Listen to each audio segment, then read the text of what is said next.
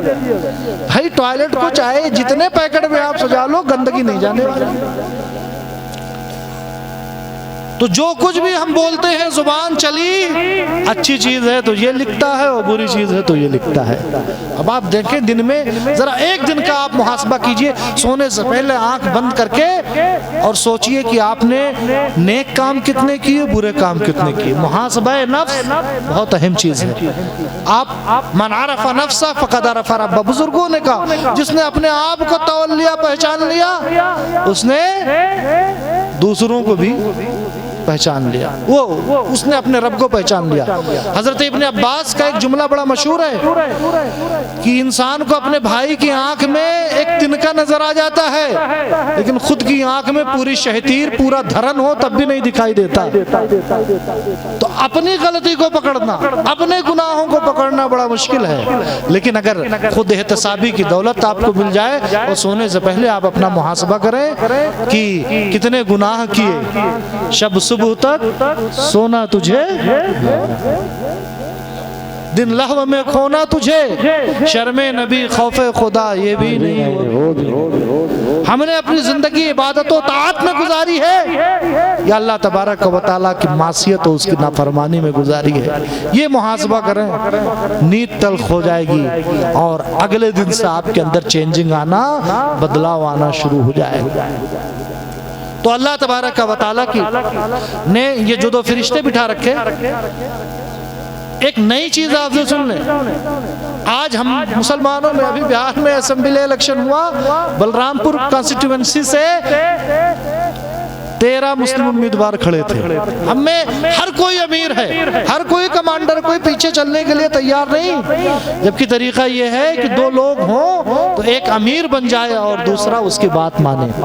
جی اگر دو لوگ ہوں اور کئی لوگ ہوں تو کسی ایک کو اپنا امیر، اپنا اگوا چن لیں۔ بغیر اگوا اور بغیر لیڈرشپ کے، بغیر قیادت کے آپ کو منزل نہیں مل سکتی ہے۔ اللہ نے فرشتوں میں سسٹم بنایا ہمیں سکھانے کے لیے، بتانے کے لیے۔ نیکیوں کا جو فرشتہ ہے، جو نیکیوں کے اکاؤنٹ مینٹین کرتا، اللہ نے اسے امیر بنایا ہے۔ تو یہ کمانڈر ہیں اور یہ جو ہیں ان کی بات مانتے اپنے امیر کی۔ اب اگر بندہ کوئی نیکی کی نیت بھی کرتا ہے تو فوراً سے یہ لکھ لیتے ہیں، من جاء بالحسنۃ فلہ عشر امثالھا، 10 گنا تک کا ثواب لکھ لیتے ہیں صرف نیت کرنے پر۔ اسی لیے کہا گیا نیت المؤمن خیر من عملی، مومن کی نیت اس کے عمل سے بہتر ہے، اس لیے کہ نیت دل کے ارادے کا نام ہے، اس میں ریاکاری نہیں ہے، لیکن عمل کرنے، جیسے آپ نے نیت کی کہ انشاءاللہ ہم فجر پڑھیں گے تو ابھی سے آپ کو ثواب مل گیا، اور اگر آپ گئے اور بغل والے کو دکھا کر کے رکوع سجدے کرنے لگے لمبے لمبے، تو یہ ریاکاری کی بنا پر یہ عبادت آپ کے منہ پہ مار دی جائے گی۔ تو مومن کی نیت اس کے عمل سے بہتر ہے۔ تو ابھی آپ اچھی اچھی نیت کر لیں کہ جب تک یہاں بیٹھے رہیں گے علماء کے بیانات اس نیت سے سنیں گے کہ ہم اس پر عمل کریں، فجر کی نماز پڑھیں گے، اپنی اولاد کو، جن کی اولاد نہیں بھی ہے وہ اگر نیت کر لیں کہ اپنے بچے کو حافظ قرآن بناؤں گا، تو بچہ نہ بھی ہو تو انہیں وہی ثواب ملے گا کہ جی ان کے بچے حافظ قرآن بنیں گے۔ تو نیت کر لیں، نیتوں کے بڑے سارے فائدے ہیں۔ تو بہرکیف اب اگر بندہ کوئی گناہ کرتا ہے اور یہ لکھنا چاہتے تو امیر کہتا رک جاؤ، 6 گھڑی، گھڑی کو پہر بھی کہتے ہیں، 2 پہر، 6 پہر، ایسے 6 پہر تک، 6 گھڑی تک انہیں روکے رکھتا ہے یہ امیر۔ اب اگر اس سے پہلے بندے نے توبہ کر لی تو یہ لکھے نہیں گیا تھا کہ مٹانے کی ضرورت پیش ہے، اور اگر وہ توبہ نہیں کرتا تو یہ کہتا ہے کہ صرف 1 گناہ لکھو، یعنی نیکی کی نیت کر لے تو 10 گناہ زیادہ ثواب لکھے، 1 کے 10، اور اگر برائی کرے تو یہ کہے صرف 1 لکھنا۔ یہ اللہ کی رحمت تو ہے۔ یہ کرم تو ہے، یہ اللہ تبارک و تعالیٰ کی محبت تو ہے۔ حدیث پاک میں اللہ نے اپنی محبت کے 100 حصے کیے، 100 میں سے اللہ نے 99 ریزرو کر لیے اپنے لیے، اور ایک حصہ اپنی مخلوق میں بانٹ دیا، ایک حصہ سے۔ تو اس ایک حصے کا اثر یہ ہے کہ ماں اپنے بچے سے جو پیار کرتی ہے، جانور اپنے بچوں سے جو پیار کرتے، ایک دوسرے سے جو پیار کرتے۔ کبھی بندریا کو دیکھا، اس کا بچہ اگر مر جائے تو جب تک پھول پھٹ نہیں جاتا تب تک کلیجے سے لگائے رہتی ہے۔ وہ محبت کے اسی ایک حصے کی کار فرمائی ہے۔ لیکن جو کلمہ پڑھ لیتا ہے لا الہ الا اللہ محمد رسول اللہ، اللہ تبارک و تعالیٰ اسے اس 99 حصے سے بھی حصہ عطا فرماتا ہے۔ اللہ بسم اللہ میں ہم پڑھتے ہیں بسم اللہ الرحمن الرحیم، اللہ کا نام جو شروع، جو نہایت مہربان، بڑا رحم والا۔ تو رحمان اور رحیم دو چیز سمجھ لیں۔ رحمان کسے کہتے ہیں؟ الرحمن اذا سئل اعطا، رحمان اسے کہتے ہیں بندہ جب جب مانگے تو اللہ عطا کرے۔ رحمان اللہ کے بعد، اللہ تو اس میں ذات ہے، اللہ کے بعد اللہ نے اپنی جو دوسرا نام دیا ہے، دوسرا نام صفاتی نام وہ رحمان دیا۔ رحمان کسے کہتے ہیں؟ اذا سئل اعطا، جب جب بندہ مانگے تو مولا عطا کرے۔ اور رحیم کسے کہتے ہیں؟ اذا لم یسأل یغضب، اگر بندہ مانگنا بند کر دے تو مولا اس بات پہ ناراض ہو جائے کہ میرا بندہ مجھ سے مانگ کیوں نہیں رہا ہے۔ اللہ زندہ باد، کتنی محبت فرماتا ہے مولا تعالی۔ اور دیکھیں مومن کو کیا کیا ملتا اس دنیا میں۔ قرآن پاک کی آیت ہے ان الذين قالوا ربنا الله ثم استقاموا تتنزل عليهم الملائكة الا تخافوا ولا تحزنوا وابشروا بالجنة التي كنتم توعدون۔ اللہ فرماتا ہے جنہوں نے کہا ہمارا رب اللہ ہے، ثم استقاموا، پھر اس پر ڈٹے رہے۔ ڈٹے رہنے کا بڑا کمال ہوتا ہے یہ نہیں کہ جب تک حلوہ ملتا رہا تب تک گپ گپ کھاتے رہے، اور ذرا سا کڑوا کھانے کو ملا تو پھر گئے دین سے، گھر واپسی کر لی۔ نعوذ باللہ، ہم تو گھر مانتے نہیں۔ ہر بندہ جو ہے وہ فطرت پہ پیدا ہوتا ہے، دین اسلام پہ پیدا ہوتا ہے۔ تو مسلمان جو ہے وہ اپنی اصل پہ۔ پیارے اسلامی بھائیوں، جنہوں نے کہا کہ ہمارا رب اللہ ہے، پھر اس پر ڈٹے رہے، تو مرنے سے پہلے ان کے پاس فرشتے آتے ہیں اور کیا کہتے ہیں؟ گھبراؤ نہیں، رنج نہ کرو، اور تمہیں اس جنت کی بشارت ہو جس کا تمہیں وعدہ کیا جاتا تھا۔ یعنی مرنے سے پہلے ہی اللہ کے فرشتے اس بندے مومن کو اس کا ٹھکانہ دکھا دیتے۔ کتنی پیاری بات، کتنی بڑی نعمت ہے۔ مرنے سے پہلے اگر پتا چل جائے کہ ہم کہیں اور نہیں جا رہے، ہم جہاں پیدا ہوئے تھے وہیں جا رہے۔ انسان جہاں پیدا ہوتا وہی اس کی جنم بھومی ہے۔ آدم علیہ السلام کہاں پیدا ہوئے تھے؟ جنت میں۔ تو ہمارے باپ کی اور ہم سب کی جنم بھومی جنت ہے نا۔ اس لیے اللہ فرماتا جب تعزیت کے جو کلمات اسلام نے سکھائے، کسی مذہب میں ویسے کلمات نہیں۔ جب کوئی بری خبر آتی، کسی کے انتقال کی خبر آتی تو آپ کیا پڑھتے؟ انا للہ و انا الیہ راجعون، ہم اللہ کے لیے بنے ہیں اور ہمیں اللہ ہی کی طرف پلٹ کے جانا ہے۔ ابھی اگر ہمیں کہہ دیا جائے کہ ٹھیک ہے آپ اپنے گھر چلے جائیں تو ہم روئیں گے، گڑ گڑائیں گے، آنسو بہائیں گے، نوحہ کریں گے، ماتم کریں گے، غریبان چاک کریں گے؟ نہیں، ہم تو خوشی خوشی اپنے گھر جائیں گے۔ تو انسان کا گھر یہ دنیا نہیں ہے تو پلیٹ فارم کی طرح چینج کرنا ہے۔ اصلی گھر انسان کا وہی ہوتا ہے جہاں وہ پیدا ہوتا ہے۔ تو انا للہ، ہم اللہ کے لیے بنے ہیں اور ہمیں اللہ ہی کی طرف پلٹ کے جانا ہے۔ اب اگر فرشتے کہہ دے کہ تجھے جنت مبارک ہو تو پھر کون بندہ ہے جو دنیا کے عذاب میں، دنیا کے لفڑے میں پڑے گا؟ وہ تو سیدھے کہے گا۔ اسی لیے تو کہا گیا یا ایتھا النفس المطمئنہ، اے پاک جان، ارجعی الی ربک ربک راضیۃ مرضیہ، تو اپنے رب کی طرف پلٹ جا، تو اپنے رب سے راضی، تیرا رب تجھ سے راضی، فادخلی فی عبادی، میرے بندوں میں داخل ہو جا، وادخلی جنتی، اور میری جنت کی بہاریں تجھ پہ قربان۔ واہ واہ زندہ باد، نعرہ تکبیر، نعرہ رسالت، تاجدار مدینہ کانفرنس جس نے دستار بندی۔ یہ تو دو تین نعمتیں میں بتا رہا تھا اس دنیا میں۔ اب آئیں آنکھ بند کرنے کے بعد، جو دنیا دار الفرار ہے، بھاگنے کی جگہ ہے، اور عقبہ آخرت دار القرار ہے، ہمیشہ ہمیشہ جہاں رہنا ہے۔ قبر ہی میں اگر ایمان پر خاتمہ ہوا ہے تو سبحان اللہ جنتی بچھونا ملے گا، جنتی لباس ملے گا، جنت کی کھڑکیاں کھول دی جائیں گی، حد نظر قبر وسیع کر دی جائے گی، یہیں سے بہاریں شروع ہو جاتی ہیں۔ لیکن آؤ میدان محشر کے بارے میں بتاؤں اور ایک حدیث پاک پیش کروں۔ پیارے آقا و مولا صلی اللہ تعالیٰ علیہ وآلہ وسلم صحابہ کے مجمع میں تھے کہ آقا علیہ السلام مسکرانے لگے، تبسم فرمایا۔ آقا علیہ السلام کا مسکرانا تھا، تبسم فرمانا تھا کہ صحابہ قربان ہو گئے۔ عرض کرتے یا رسول اللہ اس مسکراہٹ کی وجہ کیا ہے؟ تو آقا کریم صلی اللہ علیہ وآلہ وسلم نے فرمایا میرے دو امتی میدان محشر میں رب کے سامنے پیش کیے گئے، ان میں ایک ظالم تھا، دوسرا مظلوم تھا، ایک نے حق مارا تھا، دوسرے کا حق مارا گیا تھا۔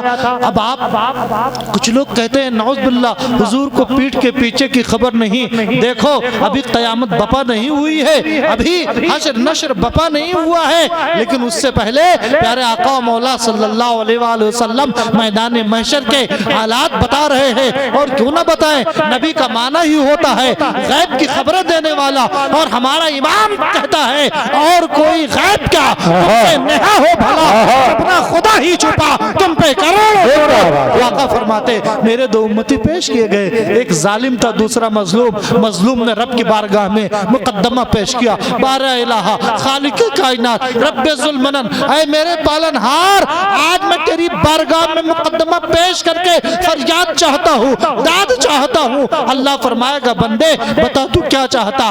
بندہ عرض کرے گا بارہ الہ میرے بھائی نے دنیا میں میرا حق مارا تھا، مجھ پر ظلم کیا تھا، آج میں انتقام چاہتا ہوں، آج میں تیری بارگاہ میں بدلہ چاہتا ہوں۔ تبھی تو دنیا کے حاکموں کو خطاب کرتے ہوئے حضرت شیخ سعدی کہتے ہیں از گوش پنبہ بیار و داد خلق بے دے، کہ دنیا کے حاکموں جنہیں اللہ نے کرسی اور اقتدار عطا کیا ہے، اپنے کان سے روئی نکالو، بندوں کے حق کی آواز، انصاف کی آواز کو، ان کے فریاد کو سنو، اور ہر حقدار کو ان کا حق دو، اس لیے کہ اگر تم انصاف نہیں دو گے تو روزے داد حق تو انصاف کا ایک دن مقرر ہے جہاں ہر مظلوم کو اس کا حق دیا جائے گا، جس کا بھی حق مارا گیا اسے حق دلایا جائے گا۔ بلکہ حدیثوں میں تو یہ آیا ہے کہ اگر دنیا میں کسی سینگ والے جانور نے بے سینگ والے جانور کو مارا ہوگا تو آخرت میں، قیامت میں، حشر میں اللہ تبارک و تعالی اس سینگ والے جانور کے سینگ کو